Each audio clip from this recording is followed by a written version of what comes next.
Bonjour à tous et à toutes, donc je reviens vers vous aujourd'hui pour vous parler de confiance. La vraie, celle qu'on a en soi, parce que quand on n'a pas confiance en soi, on ne peut pas avoir confiance dans les autres, c'est le préalable, et quand on n'a pas confiance en soi, ben, on a souvent peur des autres, donc ça explique aussi un certain nombre de situations où vous ne vous rendez pas compte, vous êtes agressif, juste parce que vous êtes incapable d'aller au-delà de ça. Donc la confiance en soi, c'est très différent de ce qu'on vous présente comme modèle, un grand spectacle. La confiance en soi, c'est quelque chose de très intérieur. Ça se manifeste pas de manière très outrancière. C'est pas celui qui va tenir contre vents et marées, à tenir sa position tellement il est sûr de soi. Ça relèvera plutôt de l'arrogance ou de la bêtise. La confiance en soi, c'est quelque chose de très intérieur. C'est s'écouter soi, en soi, vraiment en soi. C'est-à-dire que vous savez pas pourquoi, mais vous avez cette espèce de petite voix qui vous chuchote à l'oreille quelque chose. La confiance en soi, c'est prendre cette information-là en disant tiens, c'est une information. Ça veut pas dire que c'est nécessairement l'information essentielle, mais elle a une importance. C'est une information parmi d'autres. Il n'y a pas que celle-là, il y a celle que vous avez aussi ailleurs, de réflexion du mental. Oui, le mental, ça sert à quelque chose, mais c'est prendre en compte toutes ces informations-là et faire confiance aussi à vous, vraiment à vous, pas à vous, celui qu'on affiche pour pas paraître idiot en société ou pour pas paraître faible, toujours un grand sujet lié à la vulnérabilité, mais la confiance en soi présente. Un des symboles, par exemple, de ce qui fait qu'on n'a pas confiance en soi, notamment en France, c'est les fleurs de bac qu'on prend. Selon les pays, c'est pas les mêmes qui se vendent. Donc, on voit d'ailleurs que la confiance en soi n'est même pas un sujet en France.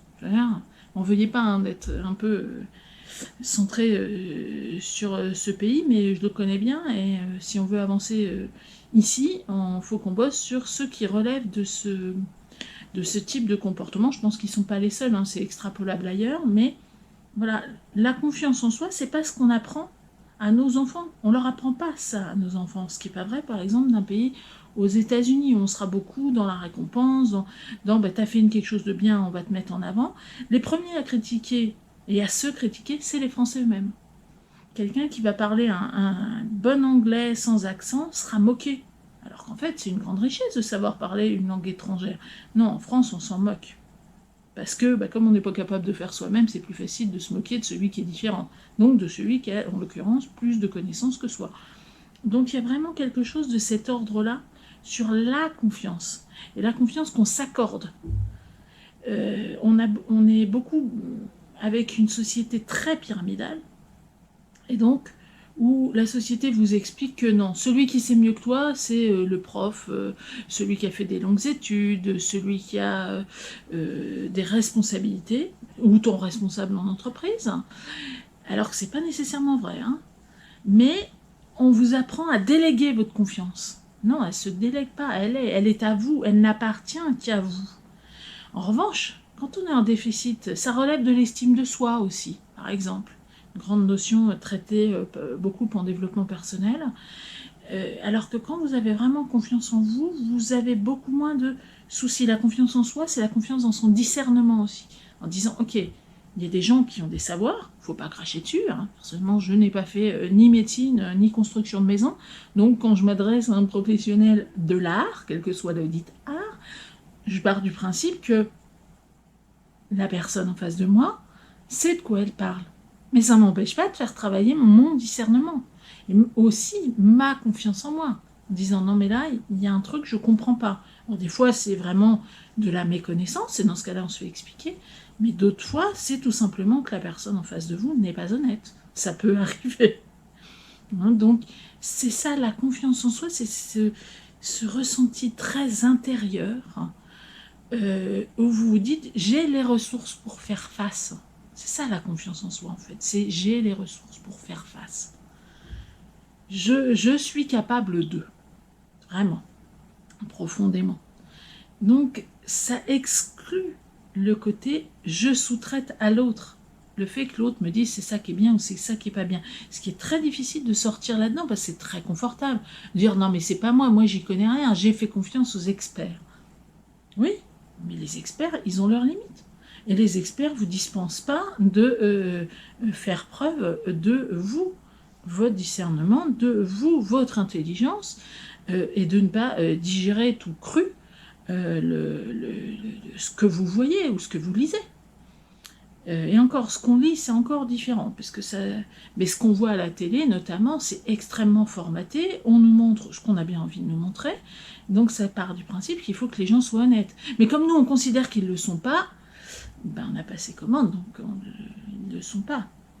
Voilà, c'est ça aussi le fait que, par exemple, la France a du mal à aller vers les langues étrangères, alors qu'on apprendra sûrement beaucoup sur notre propre pays en voyant comment l'étranger nous perçoit. La plupart des gens ne feront pas l'effort. Moi, je ne suis pas polyglotte, hein, clairement. En revanche, d'aller fouiner parfois un peu ce qui se dit, ne serait-ce que dans les médias francophones, en Belgique, au Québec, en Afrique, il y a plein d'endroits où le regard qu'on a sur la France peut vous en apprendre beaucoup sur comment on est perçu, sur quelles sont les failles aussi, quelles sont probablement vos failles, parce qu'on en a hérité. On voit beaucoup des gens qui sont beaucoup dans l'arrogance.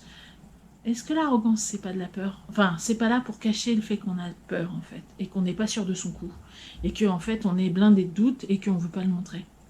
C'est ça aussi, la confiance, ça se travaille en intérieur. C'est aussi faire confiance à ses ressentis, profondément, à toutes ces informations qui relèvent du subtil, hein, qu'il s'agisse d'intuition, de ressenti corporel, de cette espèce de petit je ne sais quoi, très léger, mais où là vous dites il y a un truc qui colle pas. Mais pour ça, il faut d'abord apprendre à aller écouter à l'intérieur. Et souvent on ne le fait pas, ou insuffisamment. Pour ça, il faut faire taire aussi la voix du mental, très utile le mental, mais qui en France prend une grosse place, et la voix de l'ego. C'est celui qui s'imagine qu'il est le maître, alors que non, c'est pas lui qui est le maître. Ce qui est le maître, en théorie, c'est censé être votre cœur. Et c'est ce qu'on est en train d'ouvrir avec ces histoires de virus dont on ne sait absolument pas dans quel sens ça va, et où il va falloir juger non pas avec la tête, mais avec le cœur.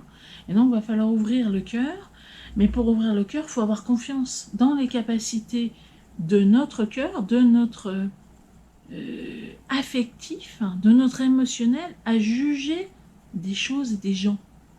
Ça ne veut pas dire qu'on va oublier les autres, mais beaucoup plus. Donc cette confiance en soi, elle est à travailler à l'intérieur.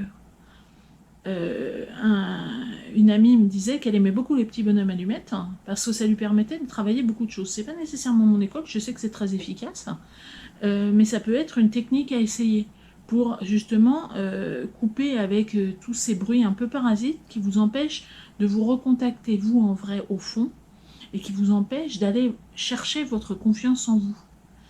Et donc, quand on n'a pas confiance en soi, on n'a pas confiance dans les autres. Donc, on n'a pas confiance dans tout ce qui vous entoure, dans tout ce qui ressemble à un groupe.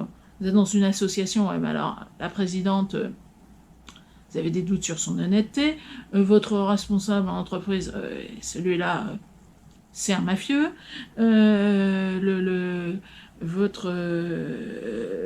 les élus locaux, des incompétents, alors que non. C'est le fait que vous avez ce genre d'idée qui fait que vous passez commande.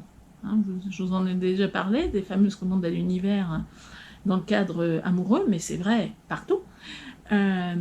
Donc, revoyez votre position et voyez ce qui peut changer chez vous.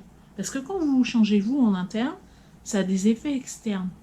Par exemple, c'est ne plus tolérer que quelqu'un vous manque de respect. C'est très simple, hein. Mais on a tous des copains un peu blagueurs, mais il y en a qui sont vraiment peau de vache et qui vous disent des méchancetés. Mais alors attention, vous les en robe de rose. Non, mais c'est que t'as pas d'humour. Non, je sais pas que j'ai pas d'humour, c'est que je sais reconnaître une vacherie, même si on essaie de me le passer sur le ton d'humour. On est loin de la personne qui un peu vous taquine sur vos petits défauts. Là, quand vous sentez que ça vous fait mal, c'est que ça vous fait mal. Il n'y a personne d'autre qui peut dire si ça vous fait mal ou pas. Et si ça vous fait mal, c'est pas juste. Là, juste recadrer les gens. Il y a des gens qui sont un peu vaches comme ça, mais qui ne se rendent pas nécessairement compte, ou qui ne se rendent pas compte à quel point ça vous impacte. Là, eh ben, il faut le dire, gentiment, hein, c'est pas la peine non plus de sortir l'artillerie lourde, mais après, prenez vos dispositions en disant, oui, mais non, non. Ça ne veut pas dire que vous êtes exempt de défauts, mais ça veut dire qu'on n'a pas le droit aussi de vous piétiner. Après, il y a des gens qui disent, ah non, mais t'es susceptible, on peut rien dire. C'est vrai, il y a des gens susceptibles, j'en fais partie. En revanche, quand les gens savent que vous êtes susceptible, ils vous diront pas de vacherie. Ceux qui vous aiment vraiment, ils vous taquineront un peu, mais ils sauront faire la différence, ce qui relève de la taquinerie, ce qui relève de la méchanceté. Donc la confiance en soi, vous voyez, c'est extrêmement vaste et ça se travaille. Donc sur ce, je vous laisse réfléchir sur votre confiance en vous, en vous souhaitant une bonne journée ou une bonne nuit. À la prochaine.